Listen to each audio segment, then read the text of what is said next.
Voilà. On va aborder à partir de ce soir pendant 3 à 4 semaines, les principales halachot de Hanouka. Et on reprendra notre seder de Ilchot Birkot HaShachar après Hanouka vers Hashem. Shulchan Aruch Orach Chaim, Siman Tav Resh Ayin, Saif Aleph, chapitre 670, paragraphe 1, de Shulchan Aruch. בכ"ה בכסלו מתחילים שמונת ימי חנוכה ואסורים בהספד ותענית אבל מותרים בעשיית מלאכה ונוהגות הנשים שלא לעשות מלאכה בעוד שהנרות דולקות ויש מי שאומר שאין להקל להם. בכ"ה בכסלו מתחילים שמונת ימי חנוכה. Le Shulchan Aruch nous dit ici qu'à la date du calendrier hébraïque du 25 Kislev débutent les 8 jours de la fête de Hanouka. Qu'est-ce que c'est Hanouka? Le Rambam nous explique en 3 halachot dans son livre, dans Yad HaZaka, Ilchot Megillah ve Hanouka Perek Gimel, halachot Aleph, Bet ve Gimel, dans le chapitre 3 des halachot relatives à la Megillah et à Hanouka, les halachot numéro 1, 2 et 3, le Rambam nous résume l'historique des événements de Hanouka. Il nous dit, à l'époque du deuxième Beth HaMikdash, très précisément 206 ans avant la destruction du deuxième Beth HaMikdash, régnait dans le monde la monarchie grecque de l'Antiquité, les successeurs du royaume de l'empire d'Alexandre le Grand. Et ces Grecs avaient promulgué des décrets sur beaucoup de nations, et notamment ils avaient occupé Eretz Israël, et ils avaient fait des mauvais décrets sur Israël pour les assimiler. Le Rambam nous dit Gazrou gezerot al Israël ou bitlu datam. L'objectif des Grecs était de faire disparaître la religion juive, non pas les juifs physiquement, mais la religion juive. Velo inihu otam la'asok batorah ou bamitzvot. Tout l'objectif des Grecs était d'empêcher les juifs de s'adonner à l'étude de la Torah et à l'accomplissement des mitzvot.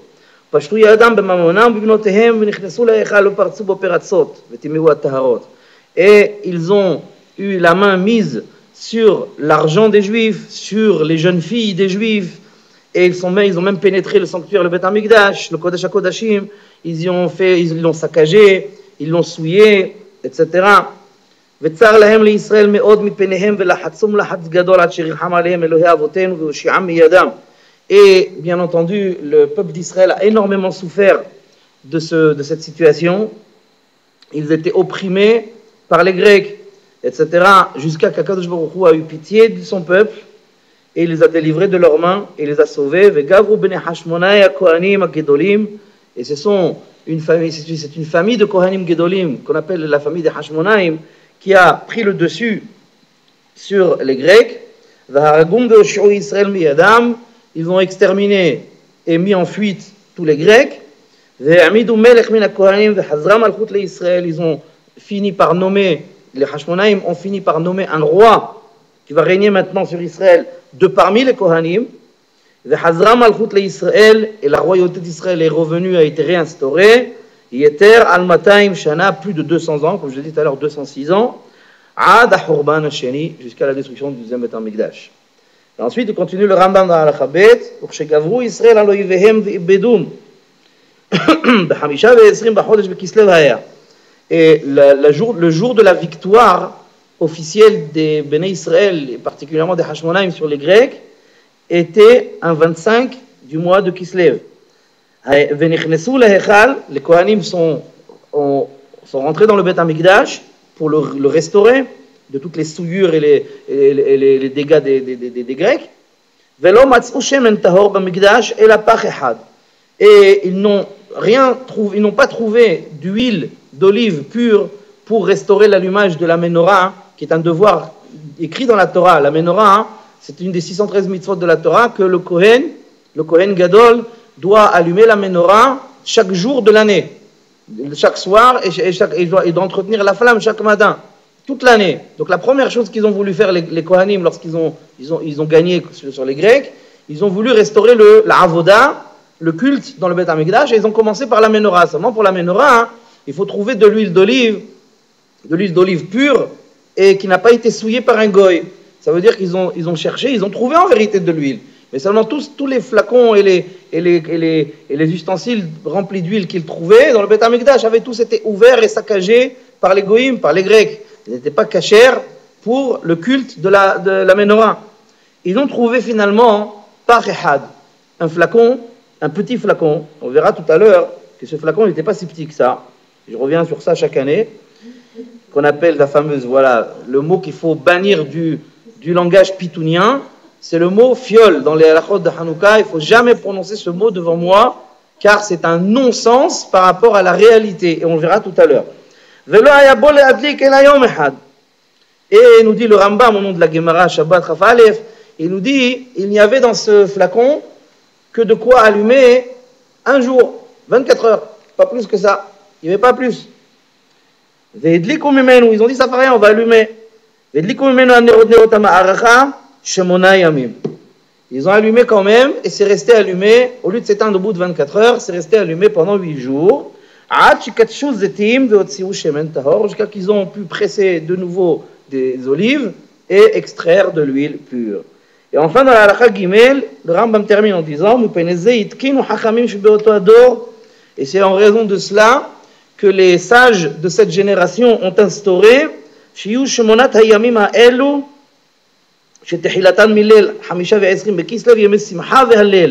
ont instauré les Hachamim de cette génération que ces 8 jours-là, qui débutent la nuit du 25 Kislev, soient des jours de joie et de récitation du Hallel, et ils ont instauré qu'on allume pendant ces 8 soirs les Nerot à l'entrée des maisons, chaque nuit, des 8 soirs, pour montrer, divulguer le miracle. Et ces jours-là, nous dit le Rambam, se nomment Hanouka, et ils sont, ces jours-là, durant ces 8 jours de Hanouka, il est interdit de prononcer un hesped, une oraison funèbre sur un défunt. Il est interdit d'y observer le moindre jour de jeûne, qui met à Purim, exactement comme le jour de Purim. Et l'allumage des Nerot durant ces 8 jours est une institution de Hachamim, exactement comme la lecture de la Megillah à Purim. Voilà comment le Rambam nous a fait le tour de l'historique des événements de Hanouka. Et c'est pour ça que Maran tranche dans le Saïf que je vous ai lu au début de ce shiur, le Saïf Aleph du Siman Tavresh Aïn. Maran nous met en relief l'interdiction de Hesped Veta'anit pendant les 8 jours de Hanouka. Maintenant, on va essayer de discuter un petit peu sur les raisons pour lesquelles le Nes a duré 8 jours. Pourquoi le Nes a duré 8 jours? D'après beaucoup de Rishonim, comme le Sefer HaEshkol, comme Tshuvot HaGeonim, comme le L'chot Haim, comme le Kolbo, comme le Radar, Rabbi David Abu Darhem, comme le Ran, c'est Masechet Shabbat sur la Sugia de Hanouka, Chaf Aleph. Pourquoi 8 jours? D'après tous les Rishonim que je viens de citer, le trajet, la durée du trajet pour aller et revenir de l'endroit, du lieu où en Eretz Israël on fabriquait l'huile d'olive pour le Beth Amikdash, il fallait 4 jours pour aller et 4 jours pour revenir. Pourquoi? Parce que cet endroit se situait dans le nord d'Eretz Israël. C'était dans Helko Shel Asher, comme la Gemara raconte dans Masechet Menachot. Elle raconte que c'était dans la partie territoriale de la tribu de Asher. La partie territoriale de la tribu d'Asher se situe dans le nord d'Eretz Israël. Il y avait là-bas un endroit qui s'appelait, selon certains, Tekoa, selon d'autres, ça s'appelait Gush Halav.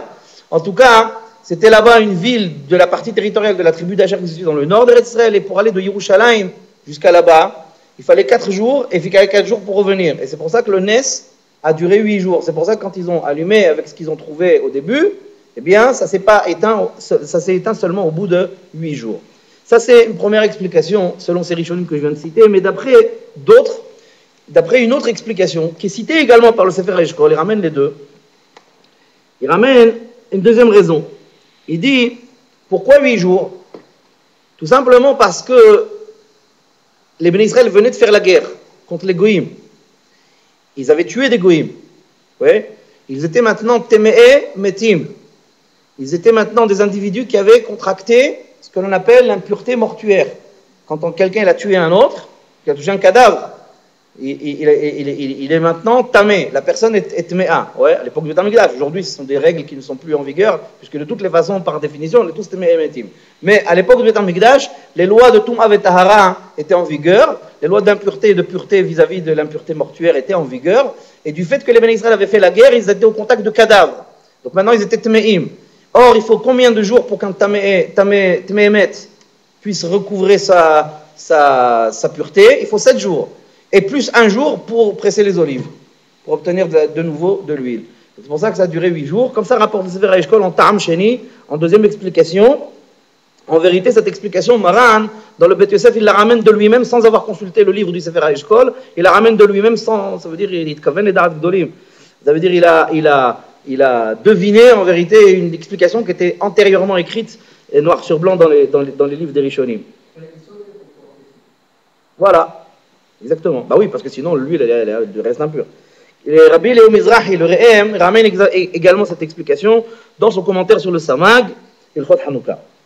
Maintenant, passons à une autre étape, la fameuse Kouchia du Bet Yosef. Tous les ans, dans le Hashem, on aborde cette fameuse Kouchia du Bet Yosef, la célèbre Kouchia du Bet Yosef, la célèbre question, la grande remarque de Maran dans le Bet Yosef sur le Nes, sur le miracle de Hanouka.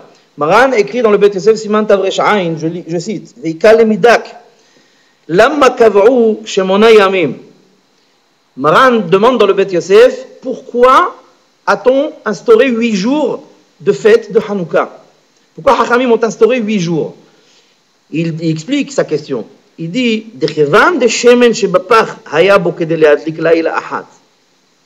puisque dans le flacon qu'ils ont trouvé, il y avait de toutes les façons de quoi allumer un jour. Oui.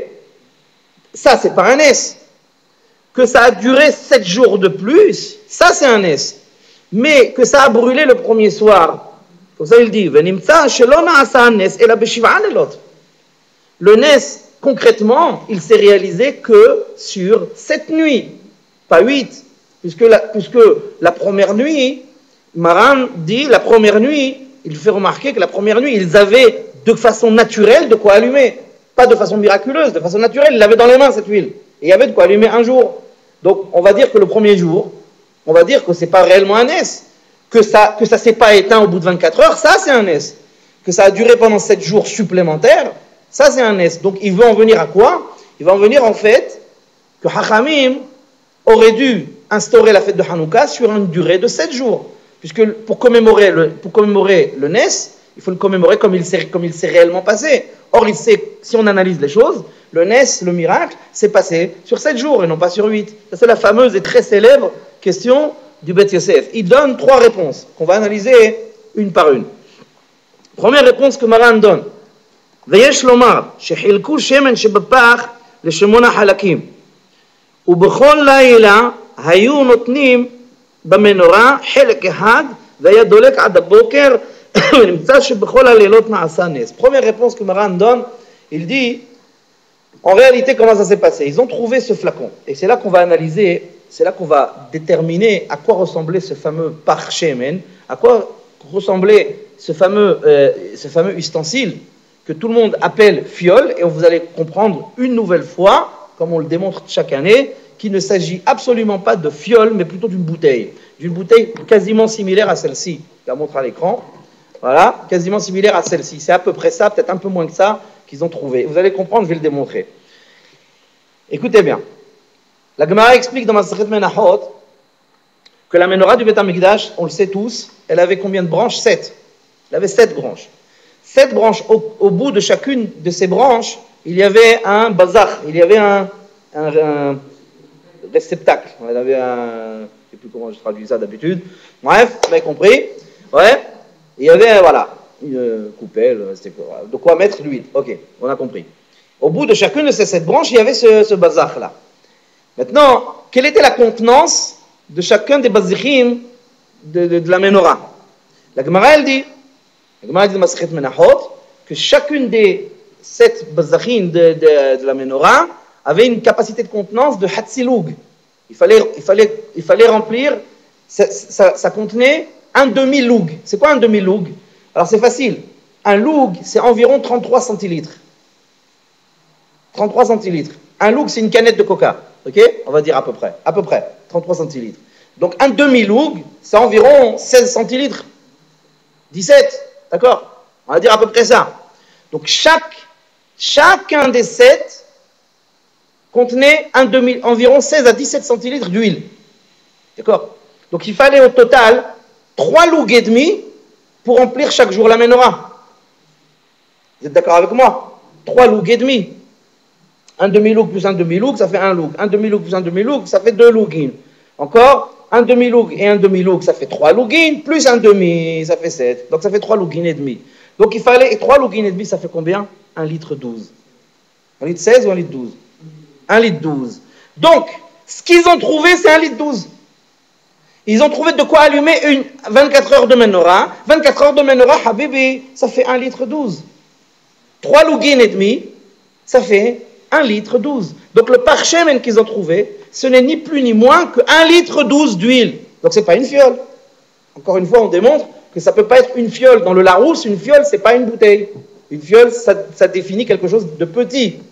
D'accord? Il n'y a pas 1 litre 12 qui rentre dans une fiole. Il ne faut quand même pas exagérer. Ouais. Donc voilà, on a déterminé qu'ils ont trouvé 1 litre 12 d'huile égale 3 lougs et demi. 3 lougim et demi d'huile. Très bien.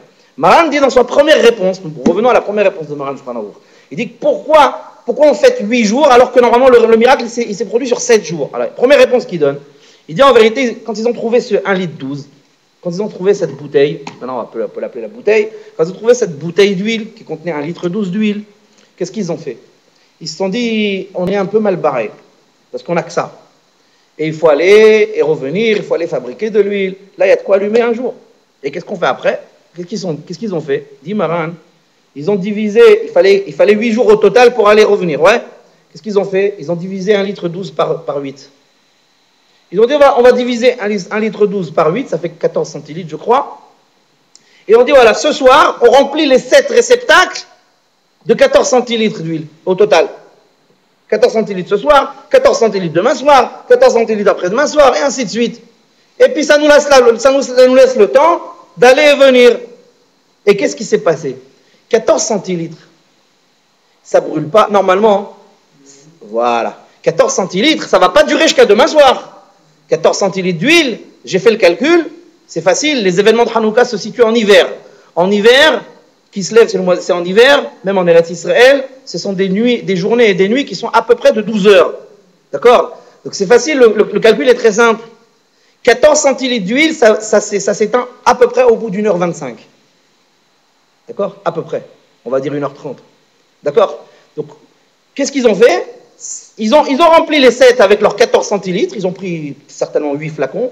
Ils ont séparé comme ça. On dit, ce soir, on utilise ce flacon. Ils ont rempli avec ce flacon-là de 14 centilitres les 7 branches.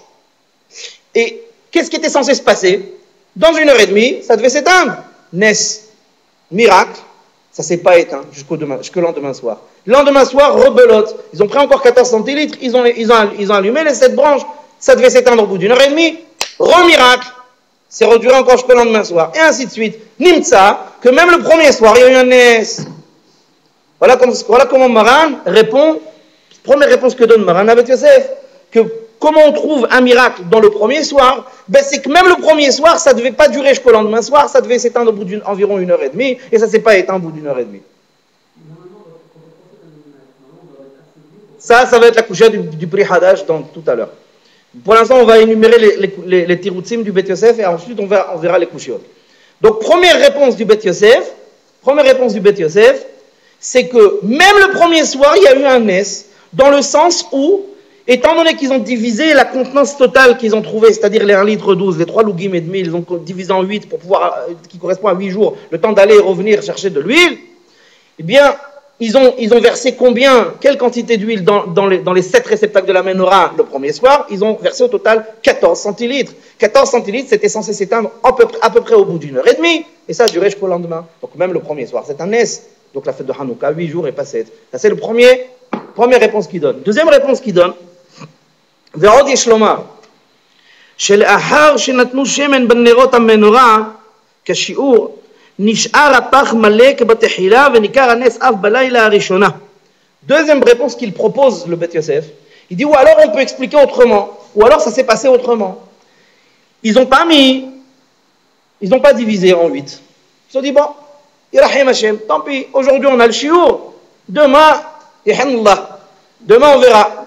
Demain c'est un autre jour. Aujourd'hui on a le chiour, aujourd'hui on a de quoi allumer un jour, ça ne fait rien, on verra demain.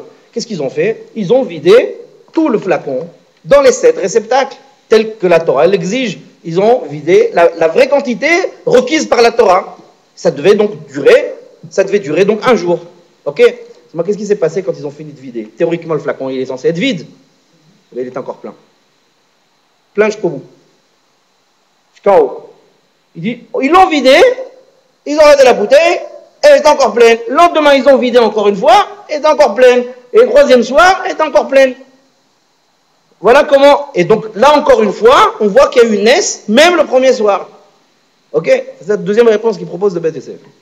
Troisième et dernière réponse qu'il propose ici. Inamé. Oui, mais on est obligé de les proposer pour expliquer, parce que sinon on reste avec une question. Pourquoi 7 jours, pourquoi 8 jours au lieu de 7? Donc il est obligé de proposer. Troisième proposition qu'il fait. Inamé.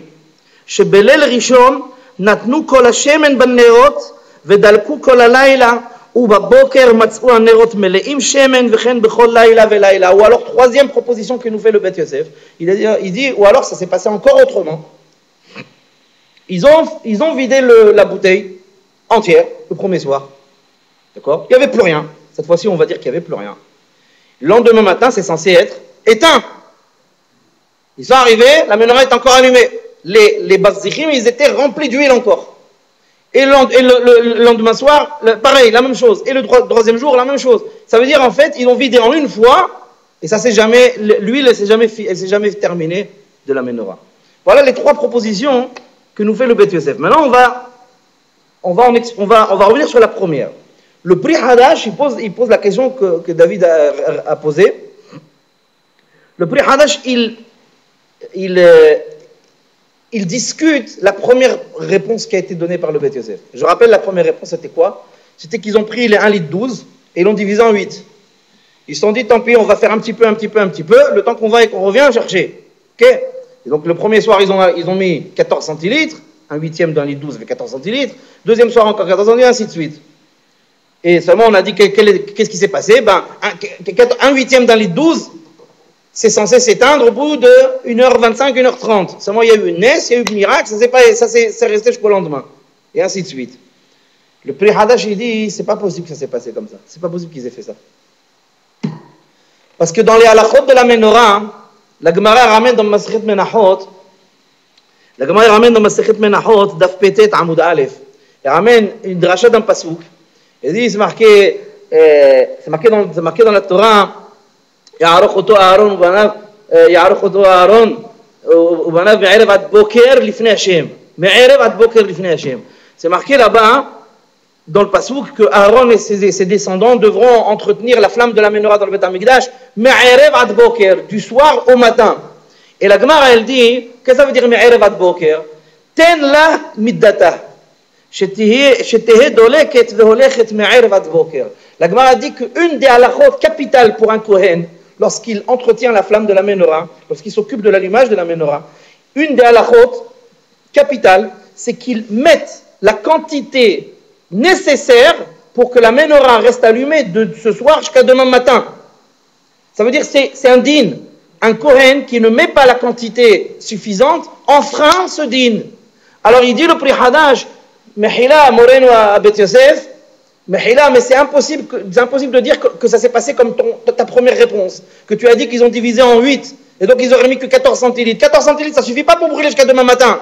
Les Kohanim n'auraient pas pu prendre sur eux une telle responsabilité d'enfreindre une halakha de la menorah. Les halakhot de la menorah sont très très précises.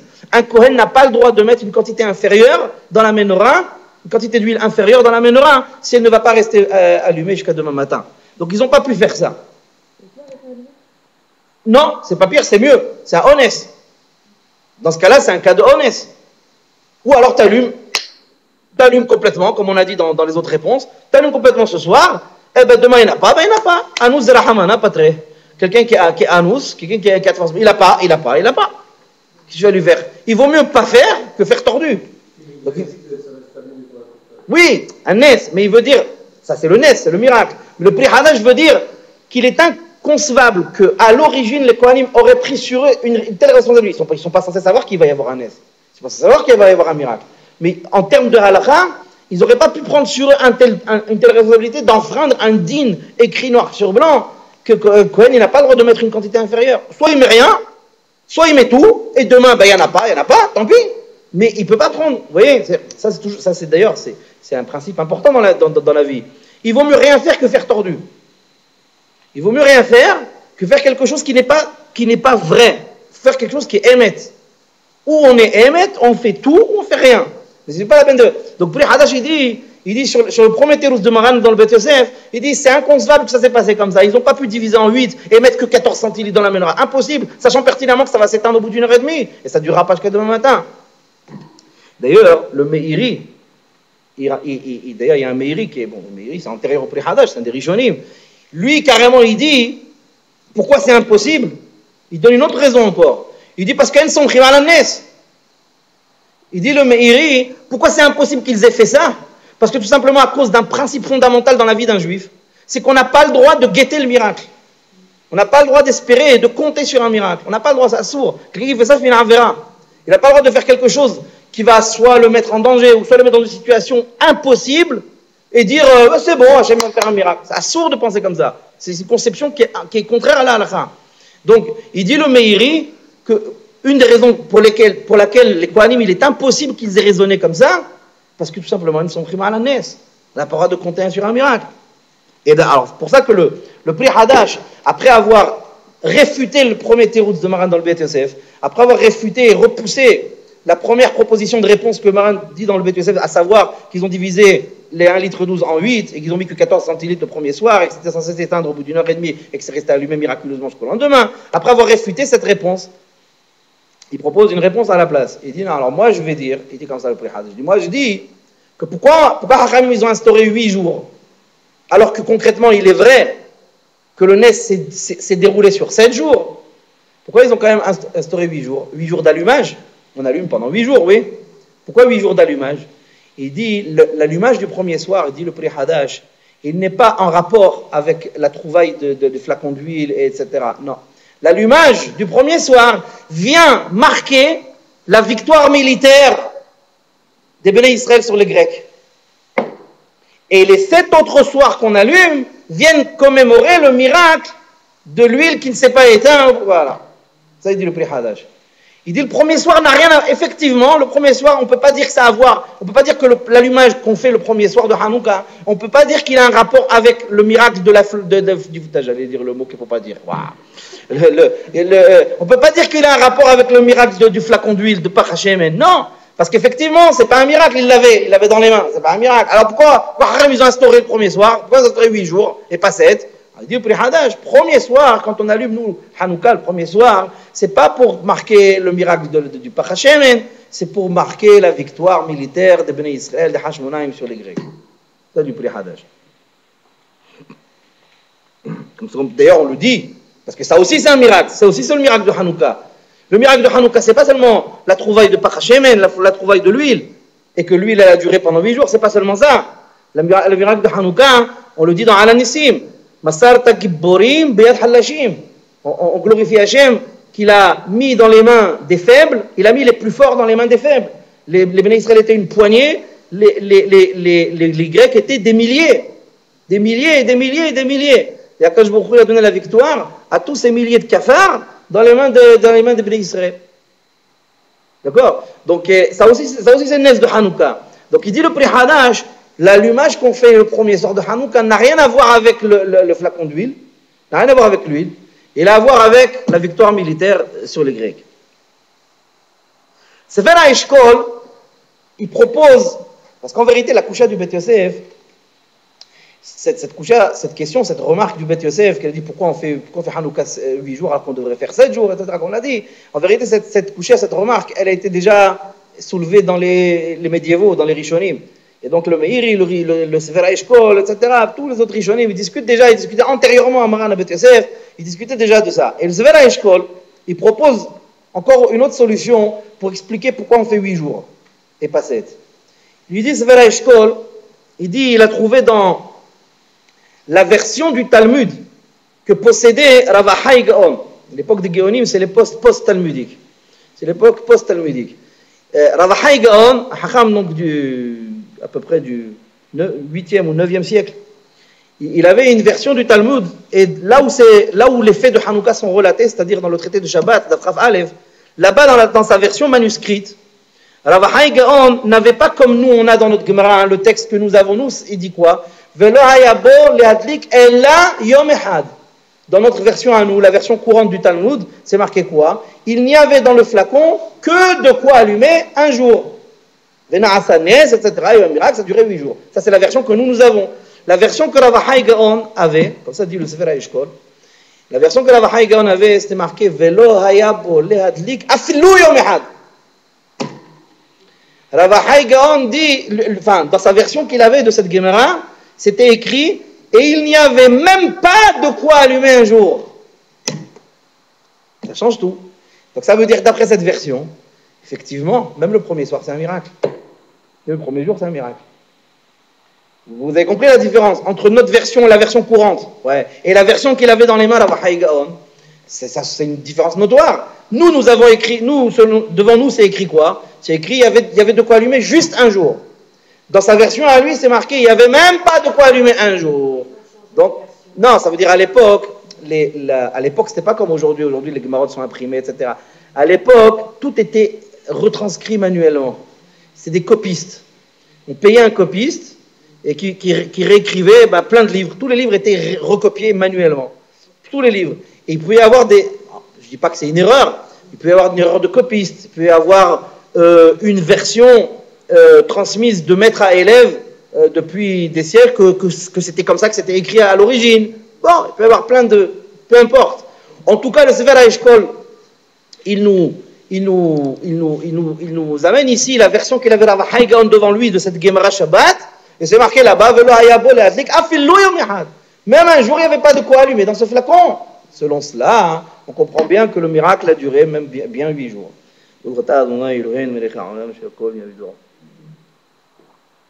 L'autre élément de réponse, il ramène le Taz, le Tour Zahav, il ramène au nom du Zohar Kadosh.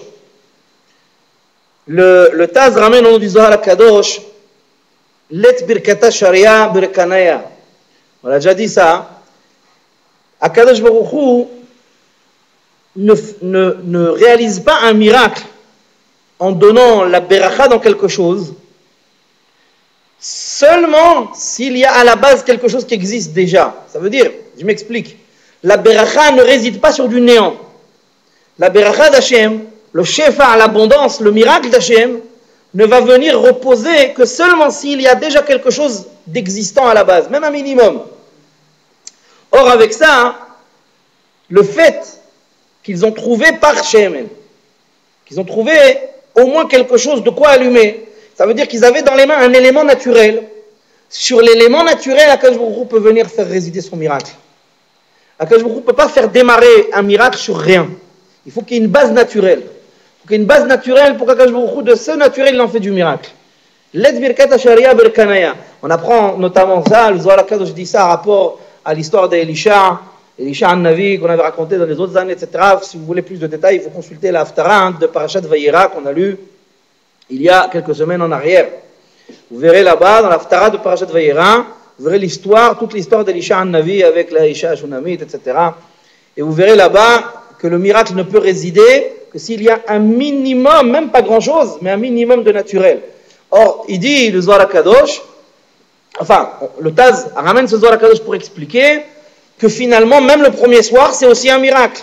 Akadosh Baruch Hu a pu faire démarrer le miracle des 7 jours à la base du premier jour. Parce qu'à la base du premier jour, il y avait un élément naturel, le flacon d'huile qu'ils ont trouvé.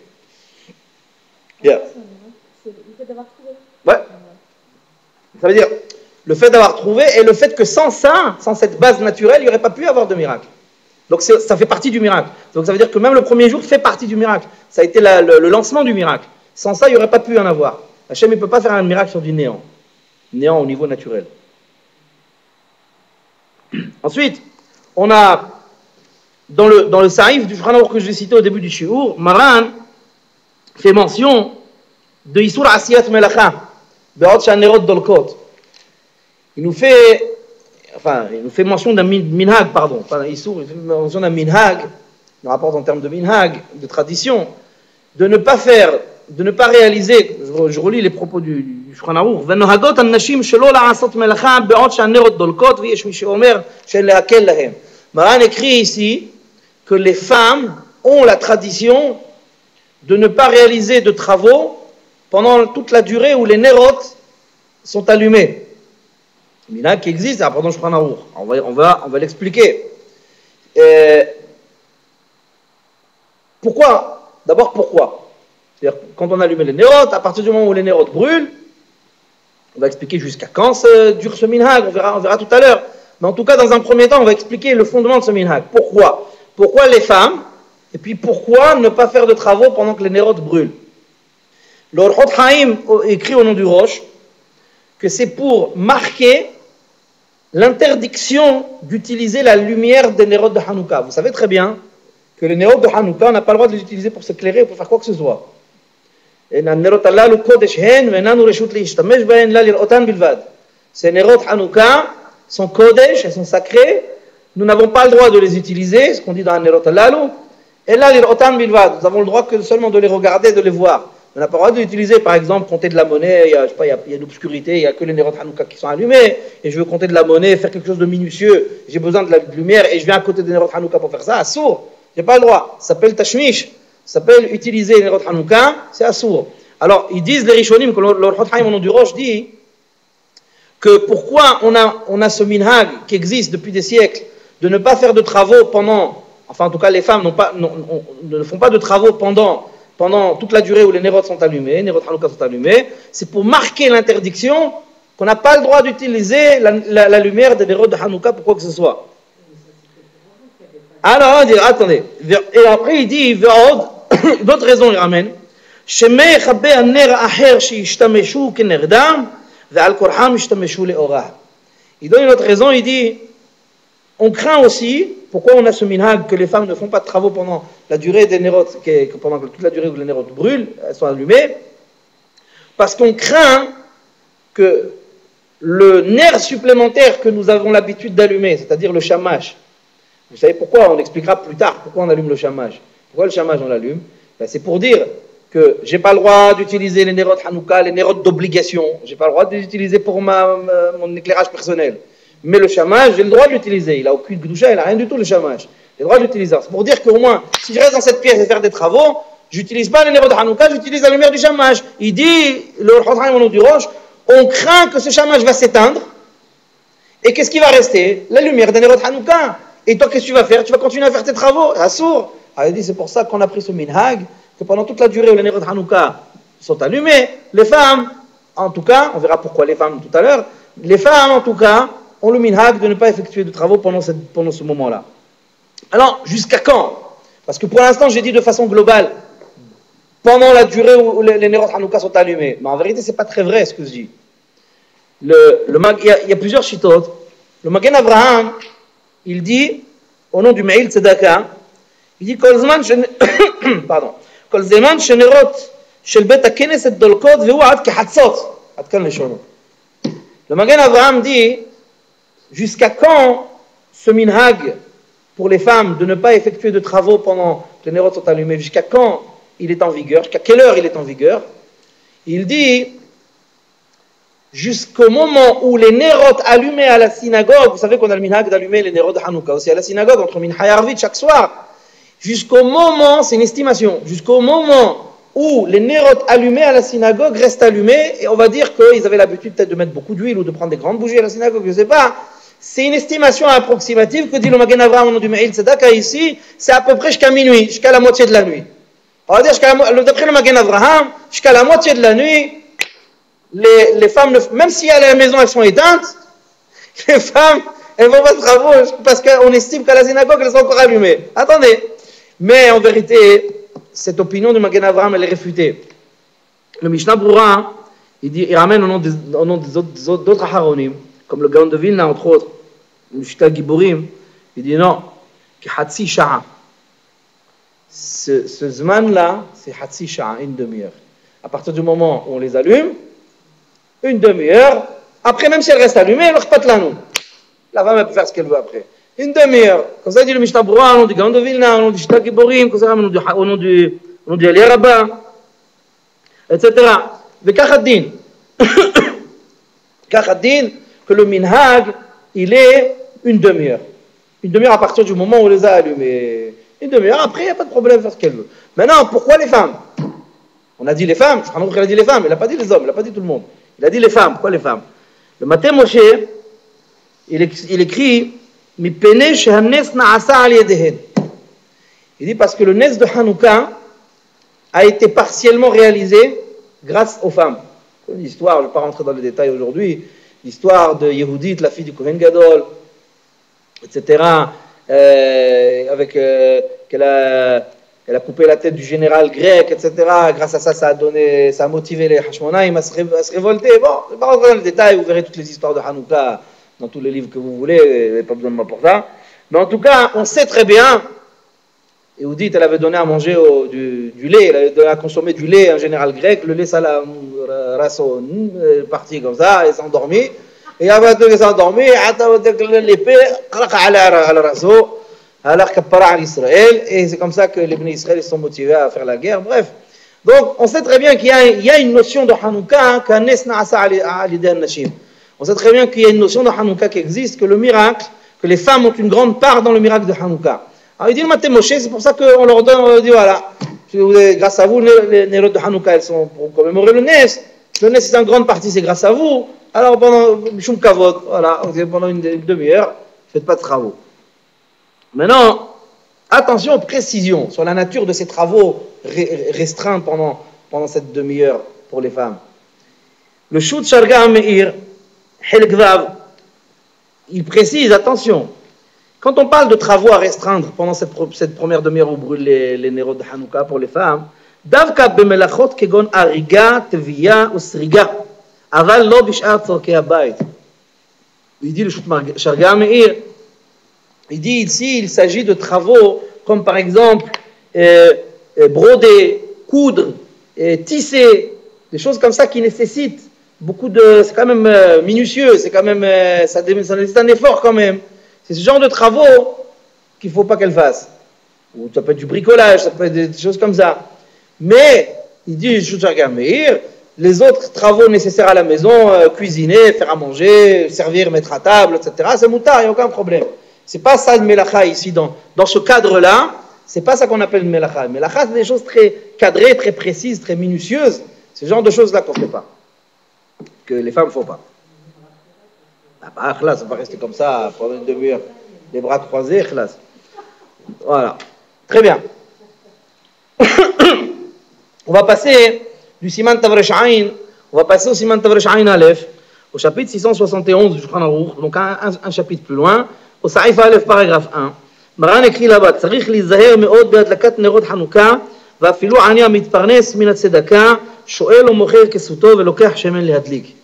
Maran ici, il nous dit, il faut être très vigilant vis-à-vis de la mitzvah de l'allumage des Nerot de Hanouka, au point où même un nécessiteux qui ne se nourrit que par la tzedaka doit emprunter ou doit même mettre en vente son vêtement pour acheter le nécessaire, l'huile et le nécessaire pour allumer Nerot Hanouka. On voit de là l'importance et la vigilance qu'il faut montrer vis-à-vis de cette mitzvah, qu'on n'épargne personne, même un ani, même un nécessiteux qui ne se nourrit que de tzedaka, il doit aller jusqu'à se mettre en vente son vêtement ou emprunter de l'argent pour acheter le nécessaire pour Nerot Hanouka.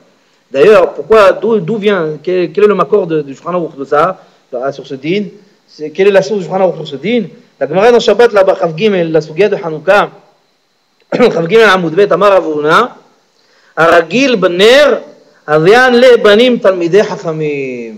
Là-bas, Rav Huna, il dit, celui qui s'habitue à montrer de la vigilance vis-à-vis de l'allumage du ner, il ne précise pas quel ner, il dit ner, c'est peut-être Hanouka, Shabbat, bon. Il dit ner, Ragil ben ner, celui qui est habitué à la mitzvah de ner, Avian le banim tamidei hachamim. Il aura le mérite d'avoir des enfants, voire même des petits-enfants ou arrière-petits-enfants, talmidei hachamim, érudits dans la Torah. Comme ça, il dit Rav Huna dans la Gemara, que si on est habitué à accomplir la mitzvah des nerot, avec beaucoup de vigilance, on aura en récompense des enfants ou des descendants, Talmidei Hachamim, érudits dans la Torah. Rashi explique sur place pourquoi Talmidei Hachamim, quel rapport entre des enfants Talmidei Hachamim et les Nerot. Il dit, parce que c'est marqué dans Michelet, Kiner mitzvah ve'Torah or. Il dit, c'est marqué dans le Michelet, Kiner mitzvah ve'Torah or. Il dit Rashi, Al yedei ner mitzvah de Shabbat ve'Hanouka ba'or de Torah. Rashi explique, grâce au ner mitzvah de Shabbat et de Hanouka, aux nerot de mitzvah, qui sont les nerot de Shabbat et les nerot de Hanouka, ba'or de Torah. La lumière de la Torah va venir sur cette personne. À travers quoi? À travers ses enfants, petits-enfants, qui vont être des érudits dans la Torah. Qui ner mitzvah ve Torah or. Si tu accomplis ner mitzvah, alors tu vas amener sur toi Torah or de Torah. La lumière de la Torah. Le Meiri rajoute dans Beta Bechira, il rajoute Aragil bener Hanouka derech chibuv mitzvah ou be'ara mefursemet. Il dit que ça veut dire être habitué. Quelqu'un qui est habitué à la mitzvah des Nerot, il dit le Meiri, c'est quelqu'un qui est habitué à faire cette mitzvah avec beaucoup d'affection. Il montre beaucoup d'amour envers cette mitzvah. Non seulement il l'a fait, mais il l'a fait avec amour. Si quelqu'un non seulement accomplit la mitzvah des Nerot, mais il l'a fait avec amour, il montre de l'affection et de l'amour envers cette mitzvah. Avian le banim tamid hachamim. C'est là qu'il aura la récompense d'avoir des enfants tamid hachamim. Saïf bet. כמה נרות מדליק? בלילה הראשון מדליק אחד. מכאן ואילך מוסיף והולך אחד בכל לילה עד שבליל האחרון יהיו 8. ואפילו אם רבים בני הבית לא ידליקו יותר. הגה וישומרים לכל אחד מבני הבית ידליק. וכן המנהג פשוט. ויזהרו ליתן כל אחד ואחד נרותיו במקום מיוחד כדי שיהיה היכר כמה נרות מדליקים. Maran ici il dit combien de nerot doit-on allumer à Hanouka? Il dit, le premier soir, on allume un ner. À partir du deuxième soir, on rajoute, chaque soir, on rajoute un ner supplémentaire. Premier soir, un ner, deuxième soir, 2 nerot, troisième soir, 3 nerot, et ainsi de suite, jusqu'au 8e soir, on a combien de nerot? On en a 8. Ça, c'est l'opinion de Shulchan Aruch, et il précise, même si on est nombreux à vivre dans ce foyer, même si on est nombreux à vivre dans cette maison, on ne doit pas allumer plus que ça. Et sur ça, le Rama vient et il écrit une note. Haga, le Rama écrit Shomrim et ramène au nom de certains poskim, certains rishonim. On expliquera dans quelques instants. Il dit, en vérité, d'après certains, c'est pas comme ça que ça se passe. D'après certains, le Rama il dit, chacun des membres du foyer allume ses nerot. Les Ashkenazim, ils font comme ça. Le Rama. Les Ashkenazim suivent l'opinion du Rama. Les Ashkenazim font comme ça. Les Ashkenazim, le papa et la maman, ils ont leur Hanoukia. Mais après, chaque enfant, le garçon, la fille, le frère, la sœur, chaque enfant, il allume ses nérotes dans son coin. D'accord? Et il dit le Rama, telle est la tradition répandue dans nos contrées, là-bas en Europe de l'Est. Nous, les Sfaradim, on ne fait pas comme ça. Les Sfaradim, on fait comme Maran, il a dit, que quel que soit le nombre de personnes qui vivent dans le foyer, ner ish ou veto, comme on a dit, oui. Au niveau de la bracha. Chacun fait des brachot. Ouais. Chacun fait ses brachot. Chez les Ashkenazim. Ouais, peu importe. Chacun fait ses brachot. Chez les Ashkenazim. Comment? Ah, non, là, dans ce cas-là, hein, c'est différent. Ils habitent là-bas ou ils sont invités? Ils habitent 2 familles dans la même maison. Mistama, chacun allume aussi dans son coin. Je ne sais pas comment ils font les Ashkenazim dans ce cas-là. Invités, c'est différent, mais on en reparlera dans d'autres cours plus tard. Mais dans ce cas-là, je crois qu'ils allument aussi chacun pour lui. Et il dit, bon, le Rama il termine en disant que chacun, bon, pour eux, d'après leur minhag, nous ne pas comme ça, mais en tout cas, d'après leur minhag à eux, qu'ils allument chacun pour lui, il dit simplement, ils doivent faire attention à ne pas rassembler toute leur Hanoukiyot dans le même coin, parce qu'il il va pas avoir de heker, il ne va pas y avoir de signes distinctifs, combien de nérotes on doit allumer ce soir-là, donc chacun il allume dans un coin. Bah, ils vont se prendre chacun une fenêtre, chacun il va se prendre, on sait rien. Bon, bref. En tout cas, bon, nous on ne fait pas comme ça. Je ne pense pas qu'il y ait des Polonais dans la salle, mais en tout cas, nous les Sfaradim, on fait comme Maran il a dit. Maran a dit comment? Quel que soit le nombre d'habitants dans le foyer, un allumage par foyer, terminé.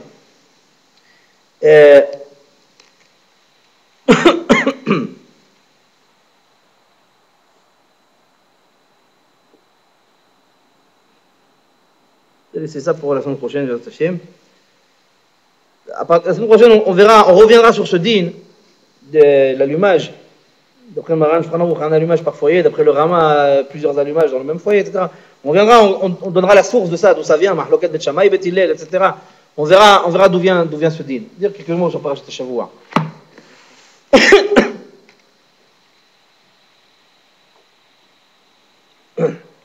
ויצא יעקב באר שבע וילך חרנה.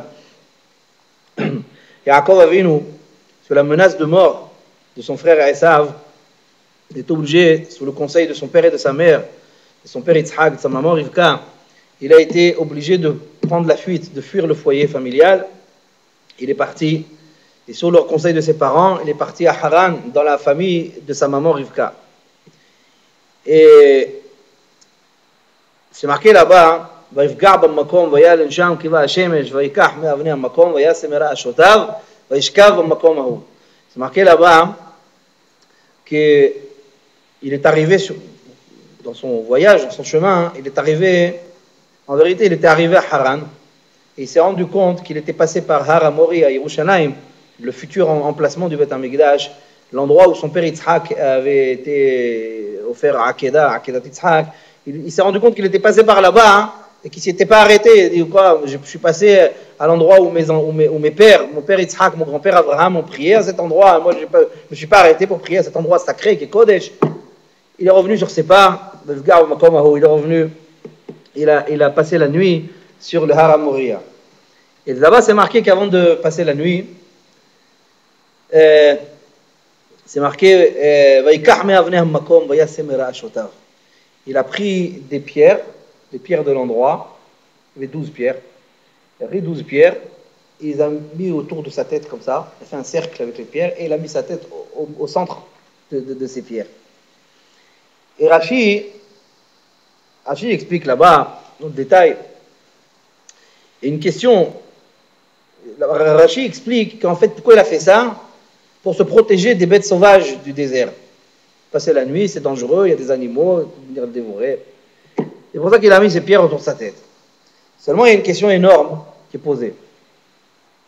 Question énorme qui est posée, le Sefer Kol Yehuda de Rabbi Yehuda Tzadka alav shalom, il pose une question, il dit, mais puisqu'il cherchait à se protéger, pourquoi il protège que sa tête? Alors les bêtes sauvages, elles ne peuvent pas lui dévorer le reste du corps? Pourquoi sa tête? Pourquoi toi, Rachid, tu es en train de venir me dire, tu sais, il a fait ça pour se protéger des bêtes sauvages? Aïe, avec la protection, l'Aziza. Tu vois pas là, avec la protection? Et alors, il protège sa tête, et le reste, son corps, ils ne peuvent pas lui manger les bras, ils ne peuvent pas lui manger les jambes, hasou shalom, ils peuvent le dévorer, classe. C'est une protection, ça? C'est pas une protection. Pourquoi la tête? Pourquoi la tête? Protège-toi tout le corps ou ne te protège pas du tout? Et il ramène, le Rabbi Yehuda Tzadka, il ramène une réponse au nom du Admour de Lubavitch, alav shalom. Une fois n'est pas coutume, je cite les Chabad. Il a dit, vous dites à personne, hein? Bon. Alors, il a dit comme ça, hein? Clémentine, ne dites pas demain. Il a dit comme ça. Il dit, le Admour de Lubavitch, une réponse très, très, très, très forte. Il dit, après ça, celui-là qui m'accuse de racisme, allez.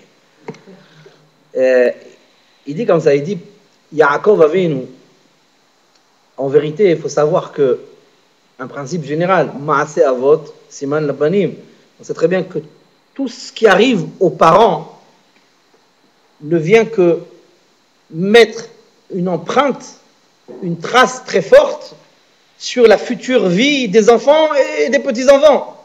Tout ce qui arrive à des parents, toutes les pérégrinations de quelqu'un, tous les actes qu'il va faire, tout ce qui va lui arriver dans sa vie, c'est une empreinte sur la vie de ses futurs enfants, petits-enfants et descendants. Et il dit comme ça, Yaakov Avinu, tout ce qui lui arrive cette nuit-là, et dans les jours qui vont suivre, et dans les mois et dans les années qui vont suivre, c'est une annonce de tout ce qui va arriver à sa descendance, le peuple d'Israël. Cette nuit-là, il va faire un rêve où il va voir une échelle qui a les pieds sur terre, et l'extrémité de cette échelle, elle arrive jusqu'en dans le ciel. Et il va voir les anges d'Hachem, des anges qui montent, des anges qui descendent, etc. Et ensuite, il va y arriver quoi? Il va aller chez Lavan, il va rester là-bas pendant des années, il va souffrir avec Lavan, il va fonder sa famille dans la souffrance, etc. Tout ça, Ma'aseh Avot Siman Labbanim, ce sont des annonces de la galoute dans lesquelles les Bnei Israël par laquelle les Bnei Israël vont passer plus tard. Et qu'est-ce qu'il a voulu faire Yaakov? Il était conscient de tout ça. Il était conscient qu'il était en train de vivre les moments de base qui vont être le tremplin de toute l'histoire des Bnei Israël plus tard. Il en était conscient, Yaakov Avinu. Alors cette nuit-là, qu'est-ce qu'il a dit? Il a dit, tout démarre cette nuit-là. Toute l'histoire du peuple juif, elle démarre cette nuit-là. Qu'est-ce qu'il a fait? Il a dit, je vais protéger ma tête. Pourquoi je vais protéger la tête? Il a dit, parce que dans la galoute, dans l'exil, la seule chose qui peut sauver un juif, c'est sa tête, c'est son intellect, c'est sa conception juive. Je veux que mes descendants, je veux que le peuple d'Israël protège son intellect. Que aucune conception goy ne vienne souiller l'intellect juif. Je veux que dans la galoute, la seule chose qui va les sauver, c'est de continuer à penser comme des juifs. Tant que les Bnei Israël continuent à penser comme des juifs, ils seront sauvés. Mais dès l'instant où Has Shalom, un juif se met à penser comme un goy, c'est terminé. Il est fini. Il n'est plus récupérable. Et Yaakov Avinu a voulu marquer ça. Il a dit, je protège ma tête, parce que je sais que tout ce qui est en train de se passer cette nuit-là, et à partir de maintenant et dorénavant, c'est la trace de l'histoire de ma descendance. C'est les bases de l'histoire du peuple d'Israël. Et qu'est-ce que je veux marquer? Je veux marquer une protection, un souci permanent de protéger notre intellect, notre conception, notre mentalité de juif. On doit continuer à penser comme des juifs si on veut être sauvé de la galoute. Voilà ce que Yaakov Avinu vient nous apprendre, les yeux. Et un autre point de la paracha, c'est marqué quand plusieurs psukim plus loin, quand il est arrivé à Haran, il est arrivé au puits, et il y avait là-bas et Rachel, etc. C'est marqué là-bas, Vaishak Yaakov le Rachel, Vaïsa et Kolo Vayevk. C'est marqué quand Yaakov a vu Rachel avec le troupeau de Lavan, etc. Il a pleuré. Il a pleuré. Et Rashi, il explique sur place pourquoi il a pleuré. Yaakov Malik, le Hatan, tu vois la Aroussa, tu pleures. Qu'est-ce qui reste pour la suite? Attends au moins qu'elle t'envoie les assiettes dans la tronche pour pleurer. Tu ne m'as pas marié encore avec elle, tu pleures. Qu'est-ce qui va se passer après? Qu'est-ce que ça veut dire? Adal Arous, c'est un Hatan. Il vient comme ça à Shidour. Imaginez-vous un Hatan, il vient au Shidour, il voit la fille, il se met à pleurer. Qu'est-ce qu'elle va penser la fille? Qu'est-ce qu'il a, je suis là? Quand je suis moche, j'ai un bras au moins, qu'est-ce qui m'arrive? Pourquoi il pleure? C'est un chômage, c'est honteux. Hein, Clémentine, imagine vous voyez quelqu'un nous robe, il pleure. Vous lui dites, je t'ai rendu ta mère, il va pleurer. Alors Yaakov, il arrive, il pleure. Qu'est-ce qui se passe? Rashi explique.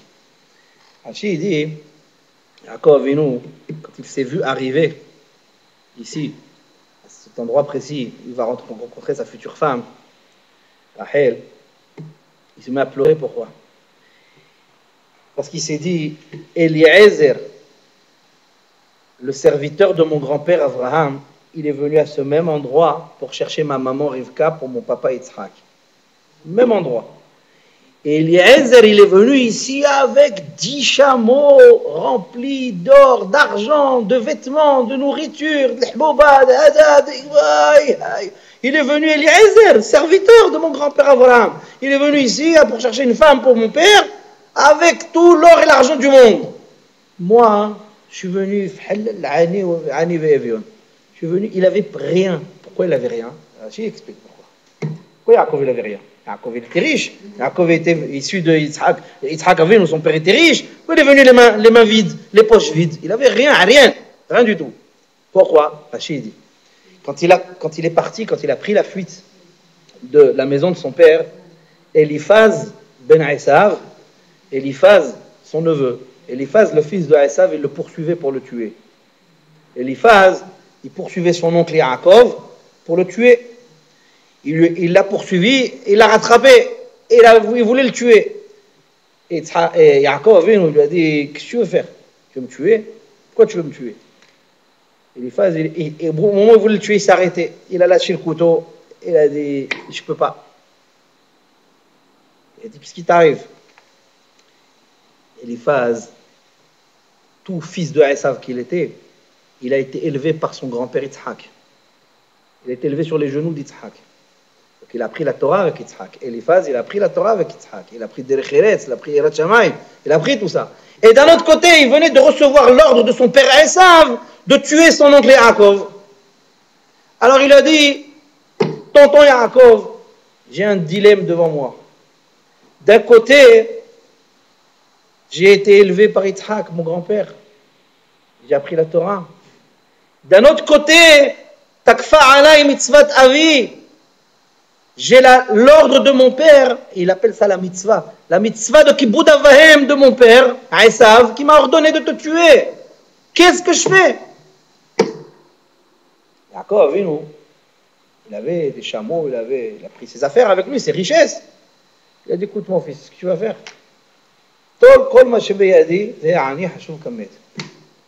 Il a dit, prends mon chameau, prends mes vêtements, prends tout. Ne me tue pas, prends tout. Pourquoi je te dis ça? Ce n'est pas de la pitié que je te demande. C'est une halakha. Parce que Ani, Hashuv Kamet, Arba, Hashuvim Kamet, il y a parmi les 4 types d'individus de la société sont qualifiés de morts, entre autres, il y a le Ani. Ani, Hashuv Kamet. Tu m'appauvris, tu prends tout ce qu'il y a, ça s'appelle je suis mort. Donc c'est comme si tu m'as tué. Au lieu de m'avoir tué physiquement, tu m'as tué matériellement. Et aux yeux de la halakha, tu as accompli la mitzvah de ton père. Ton père, il t'a dit, tue-le. Or, c'est une subtilité. Tue-le, ça peut vouloir dire 2 choses. Soit tu le tues physiquement, soit aux yeux de la halakha, tu l'appauvris. Appauvrir quelqu'un, ça s'appelle le tuer aux yeux de la Torah. Ça s'appelle met. Un ani s'appelle met. Un ani, il s'appelle mort. Pourquoi tu m'as rendu mort? Pauvre. Un pauvre s'appelle met. Il s'appelle mort. Aux yeux de la Torah, il s'appelle mort. Et Eliphaz, c'est ce qu'il a fait. Il a dit, voilà, au moins je ne te tue pas, mais j'accomplis la mitzvah de mon père. Mon père, il m'a dit, tue ton oncle Yaakov, et bien c'est une façon de te tuer, officiellement reconnue par la Torah. Et c'est pour ça que Yaakov Avinu est arrivé chez Rachel, Ani ve'evion, Arian. Il n'avait rien. Pourquoi il n'avait rien? Parce qu'il a été obligé de tout donner à son neveu Eliphaz. D'accord. Maintenant, c'est pour ça qu'il a pleuré. Maintenant, il y a quand même quelque chose de stupéfiant dans cette histoire. Eliphaz. Regardez Eliphaz. On a un personnage en face de nous qui est bloqué, qui est coincé entre 2 choses. D'un côté, il a l'ordre qu'il qualifie dans ses termes, dans sa bouche, de mitzvah de Kibbout Avahem. Il reconnaît en cela, Eliphaz reconnaît en le meurtre qui lui a été indiqué par son père Esav sur la personne de son oncle Yaakov. Il qualifie ce meurtre de mitzvah avi, la mitzvah de mon père, mitzvah. Et d'un autre côté, il a été élevé par son grand-père Yitzhak, qui lui a inculqué la Torah, qui lui a inculqué qu'on ne tue pas, qui lui a inculqué qu'on fait le bien, etc. Il est bloqué. Et la question qui est posée, Chaim Shmulevitch, dans Sahud Moussar, il pose une question. Il dit, comment un individu peut-il avoir autant de lumière en lui, c'est-à-dire la Torah qu'il a appris de son grand-père Yitzhak, et cette Torah cohabite avec quelque chose d'aussi stupéfiant que la qualification de mitzvah sur un geste comme un meurtre. Ça veut dire que parfois, les gens sont tellement éloignés de la réalité que parfois, ils en arrivent à faire passer des avérotes pour des mitzvot. Ça veut dire que ce Eliphaz-là, dans sa tête, tuer son oncle Yaakov, c'est mitzvah de Kibbout Avahem, alors que c'est quelque chose qui n'existe pas. La mitzvah de Kibbout Avahem ne va pas à l'encontre du meurtre. Jamais de la vie. Si un père il ordonne à son fils de tuer quelqu'un, ben vadaï qu'il ne doit pas l'écouter. Vadaï qu'il ne doit pas l'écouter. C'est inconcevable, impensable, complètement grotesque, absurde. Eh bien regardez, Eliphaz, il est complètement entraîné dans le truc.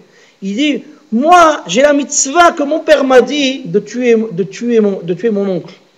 C'est une mitzvah que j'ai, comment je fais? Et pourtant, il a en contrepartie toute la clairvoyance de la Torah d'Yitzhak.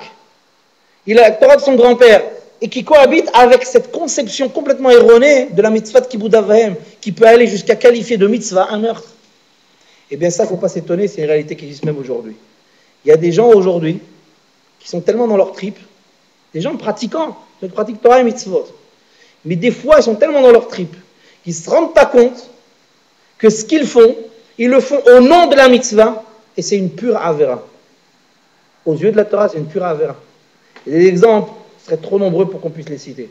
Mais il y a plein de gens, il y a plein de gens, ça peut être le mensonge, ça peut être la jalousie, ça peut être la convoitise, ça peut être plein de choses, que dans leur tête, ils sont convaincus que là, dans ce contexte-là, c'est une mitzvah.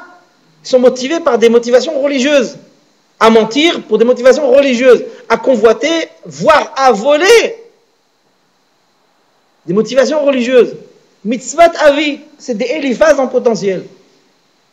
C'est ça qui dit, il faut faire attention que le Yetzer Hara ne soit pas assez fort pour nous faire croire que certaines avérotes ont pris une ashgaha, ont pris un contrôle rabbinique, ça y est, tu peux manger, ça y est, c'est bon.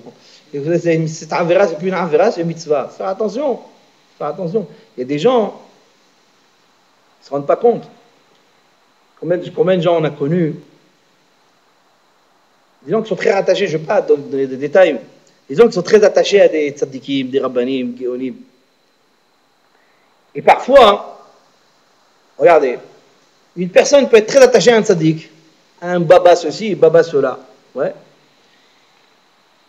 Attaché à un point que vous ne pouvez pas vous imaginer, c'est pas seulement au niveau financier, c'est du respect, de l'amour, très sincère, plus que sincère.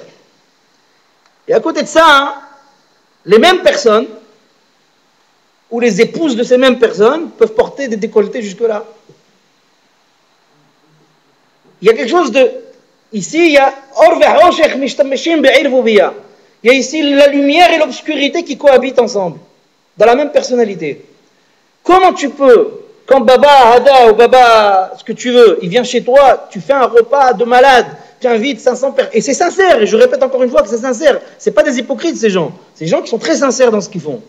Mais comment tu peux faire ça, et ensuite aller à des soirées de mariage, en t'habillant, enfin on va dire que tu es presque habillé, quoi. Ouais? Comment tu peux faire ça?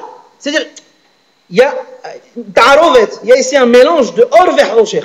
Il y a ici un mélange de lumière et d'obscurité qui cohabitent sur cette personne.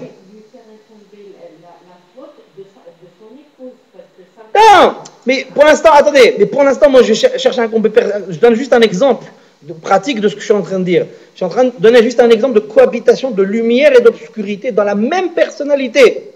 La même personnalité, la personne elle est collée au tzaddik, elle est capable de faire n'importe quoi pour le tzaddik. N'importe quoi. Si tu lui dis teins-toi en jaune, elle va le faire. Ces gens-là, ils ont un problème énorme avec la tsniout, un problème énorme avec, ça peut être l'argent, ça peut être plein de choses. Et ici, c'est quoi? C'est parce qu'ils disent, non, mais c'est pas grave. Comme quelque part, je me rachète avec mon comportement, avec les rabbanis, je me rachète. On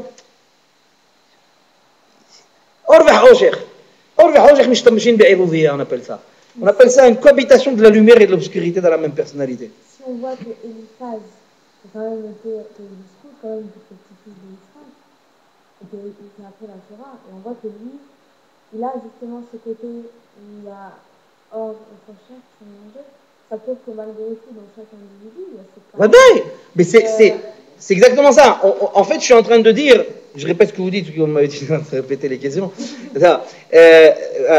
Clémentine, elle dit qu'en fait, le problème d'Eliphaz, c'est un peu le problème de chacun. C'est vrai, c'est exactement ce que je suis en train de dire. En fait, il faut faire attention de ne pas tomber dans ce piège. Il faut faire attention de ne pas laisser cohabiter l'obscurité dans le peu de lumière qu'on essaye d'apporter à notre vie, à notre personnalité. Il faut faire attention que l'obscurité ne rentre pas. C'est quoi? Qu'est-ce que j'appelle l'obscurité? C'est tout simplement de la contradiction. La contradiction. Il faut faire attention, on doit faire attention à ne pas se contredire nous-mêmes.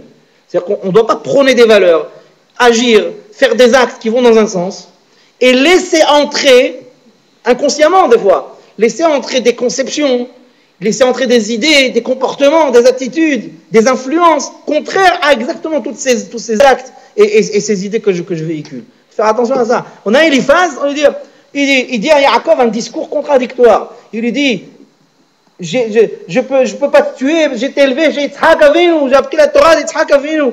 Mais comment je fais avec la mitzvah de mon père de te tuer? Tu es en train de te contredire, tu ne te rends pas compte. Et c'est ce danger-là duquel on doit se protéger. On doit se protéger de ça. Et on ne se rend pas compte, il faut faire attention parce que c'est quasiment tout le temps inconscient. On ne se rend pas compte. Il ne faut pas laisser entrer, il ne faut pas laisser filtrer dans notre personne des idées qui contredisent ce qu'on fait ou qui contredisent ce qu'on prône. Faire attention à ça. Et ça veut dire il faut rien ménager. Il faut pas faire de concession.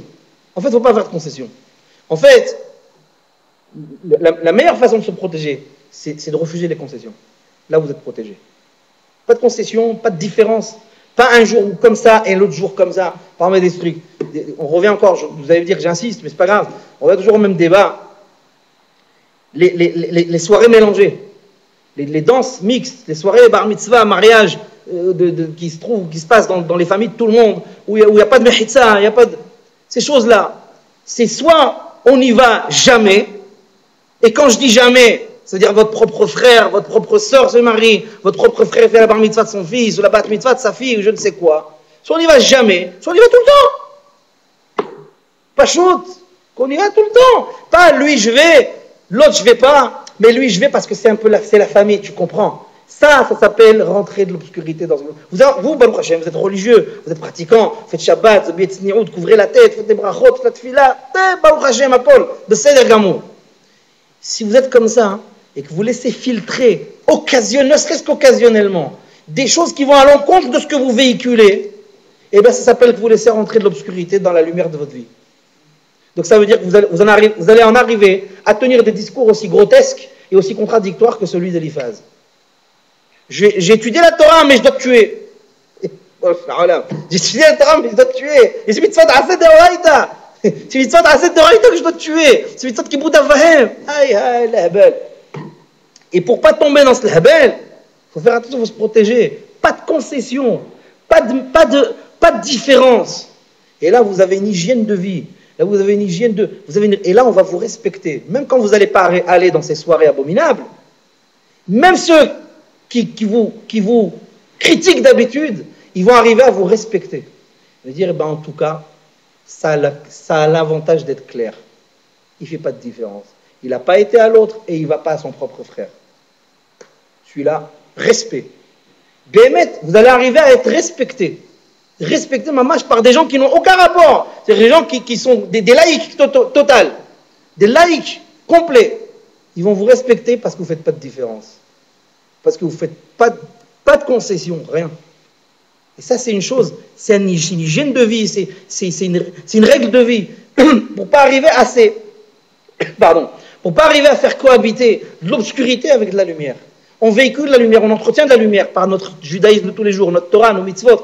On véhicule tout ça, on véhicule de la lumière. Il ne faut pas laisser rentrer de l'obscurité. L'obscurité, c'est la contradiction. Voilà les amis.